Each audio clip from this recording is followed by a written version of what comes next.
আমাদের এই জাতীয় জোটের আরেকটি বিষয় রয়েছে, তারিখ ঘোষণা করে না। নির্বাচন তারিখ ঘোষণা করতে মোড়ামুড়ি করে। কেন করে আমরা জানি, যে একটু যদি সময় বাড়ানো যায়, 7টা দিন বাড়লে 7টা দিন লুটপাট বেশি করা যায়। আমার কথা জাতীয় নাগরিক জোট বলছে স্পষ্ট তারিখ ঘোষণা করতে হবে, এবং ঘোষণা না করা পর্যন্ত আমাদের এই লড়াই চলবে। আমাদের আরেকটা দাবি এখানে আমরা করেছি নিবর্তনমূলক কালো আইন, দণ্ডবিধি 77। এই আইনে একজন বিচারক কাউকে যদি ভুল রায় দেয়, তাহলে বিচারক সরল বিশ্বাসে ভুল রায় দিছে বলে মনে করা হবে। কেমন সরল বিশ্বাস? যে পাপ করার নিমিত্তে সে পাপ করে নাই, পাপ করার নিয়তে সে পাপ করে নাই, ভুল করে পাপ হয়ে গেছে। হ্যাঁ, তো বিচারকরা কাউকে যদি, এই যে একটা আইন দণ্ডবিধি 77, হ্যাঁ, জুডিশিয়াল আপনার হলো সুরক্ষা আইন, তাহলে এই সুরক্ষা আইনের নামে কোনো বিচারক যদি ভুল করে কাউকে ফাঁসিও দেয়, তাহলে থুক্কু বলেই পাপ পেয়ে যাবে নাকি? তা আমরা বলতেছি জাতীয় নাগরিক জোট থুক্কু বলার সুযোগ নাই, এটা বাতিল করতে হবে। একইভাবে 54 ধারায় আছে, যথাযথ সন্দেহের বশবর্তী হইয়া কোনো পুলিশ কোনো নাগরিককে মানে হলো আটক করতে পারবে। এখন যথাযথ সন্দেহের ক্যাটাগরি সরকার প্রকাশ করে নাই, যে এটা কেমন সন্দেহ, যথাযথ সন্দেহ, তাই না? এটা রূপ থাকা লাগবে না, যথাযথ সন্দেহ। তাহলে যথাযথ সন্দেহের যদি রূপ না থাকে, তাহলে যে কাউরে সন্দেহ করে গ্রেপ্তার করবে। জাতীয় নাগরিক জোটের পক্ষ থেকে আমরা বলতেছি এইভাবে যথাযথ সন্দেহ এইভাবে বলার সুযোগ নাই, স্পেসিফিক কারণে আপনাকে গ্রেপ্তার করতে হবে। ওদের স্বপ্ন পূরণে পাশে থাকতে পেরে আমরা গর্বিত। তো একইভাবে এখানে ডিজিটাল সিকিউরিটি অ্যাক্ট আগে যে ছিল সেখান থেকে সাইবার নিরাপত্তা আইন রয়েছে।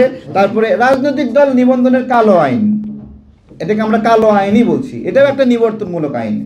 দেখেন, জাতীয় লীগ নামে একটা নতুন দল নিবন্ধন পেতে যাচ্ছে বলে সংবাদপত্রে এসেছে, তাই না? সে জাতীয় লীগের অফিস কোথায়? ওইটা আগে শ্রমিক লীগের অফিস ছিল। এখন নির্বাচন কমিশনকে বলবো, হে আপনি দুলাভাই হয় না শালা হয়, যে এই রুমে আপনি একে নিবন্ধন দিচ্ছেন? কে হয়? মোহব্বত কেন? কোন জায়গায় কাহিনী? আমাদের সারা দেশে উপজেলা অফিস, জেলা অফিস এগুলো বানায়, বিশাল বড় অফিস বানায়, লক্ষ লক্ষ টাকা ব্যয় করি, দেশের জন্য পরিশ্রম করি। শার্ট খুলে দেখাতে হবে যে শার্টের পিছনে কোথায় কোথায় গুলি আছে, আমাদের লড়াইয়ের প্রমাণ দিতে হবে। কাপড় খুলে দেখাতে হবে যে পাছায় কোথায় কোথায় কালো হয়েছিল। কি আরো কি পরীক্ষা নিতে চান? রাজনৈতিক কিছু ছোট ছোট দল আছে, আমরা ছোট, আমাদেরকে হয়রানি করছে। জাতীয় নাগরিক জোট এই কালো আইন বাতিলের জন্য আমরা লড়াই করব ইনশাল্লাহ। আরেকটা বিষয় হলো, বাংলাদেশের যত তত্ত্বাবধায়ক সরকার ছিল, অন্তর্বর্তীকালীন সরকার ছিল, এই সরকারগুলোর কোনো প্রতিনিধি কোনো দিন কোনো নির্বাচনে অংশগ্রহণ করেছে এরকম দেখাতে পারবেন? তাই না? এইটা আইনগতভাবে পারে না, পাশাপাশি নৈতিকভাবে পারে না। এই সরকার গঠন হওয়ার পরে একটা তারা এই সরকার কীভাবে চলবে একটা তারা নীতি নির্ধারণী করতে চেয়েছিল, কিন্তু সেই নীতি নির্ধারণী তারা করতে দেয়নি। কারণ সেখানে একটা লাইন ছিল যে এই সরকারের প্রতিনিধিরা নির্বাচন করতে পারবে না।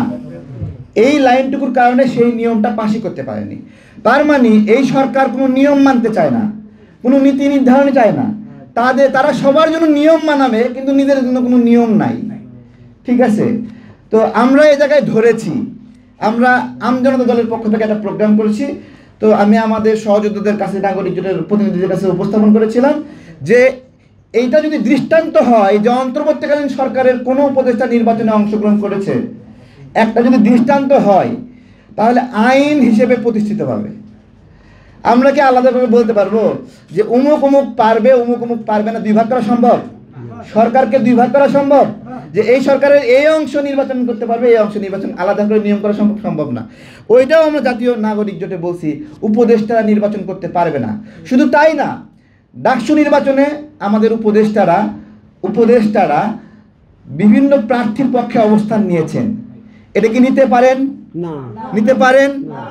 বিসিবির নির্বাচনে আমাদের একজন উপদেষ্টা একজন প্রার্থীর বিরুদ্ধে নিন্দা জ্ঞাপন করেছেন। একজন উপদেষ্টা কোনো প্রার্থীর বিরুদ্ধে নিন্দা জ্ঞাপন করতে পারেন? তাহলে এই উপদেষ্টারা জাতীয় নির্বাচনে সেম একই কাজটা করতে পারে না? আমরা বলছি জাতীয় নাগরিক জোটের পক্ষ থেকে যে কোনো উপদেষ্টা এই ধরনের নির্বাচন আচরণবিধি লঙ্ঘন করতে পারবে না, এবং নির্বাচনকারী তাদের আচরণ কি হবে সেই ধরনের নীতি নির্ধারণী নীতিমালা প্রকাশ করতে হবে, যে তারা ঐচ্ছিকভাবে যা খুশি তাই করতে পারবে না। তো এই বিষয়গুলো জাতীয় নাগরিক জোট সমন্বয় করে আমরা একসাথে কাজ করছি।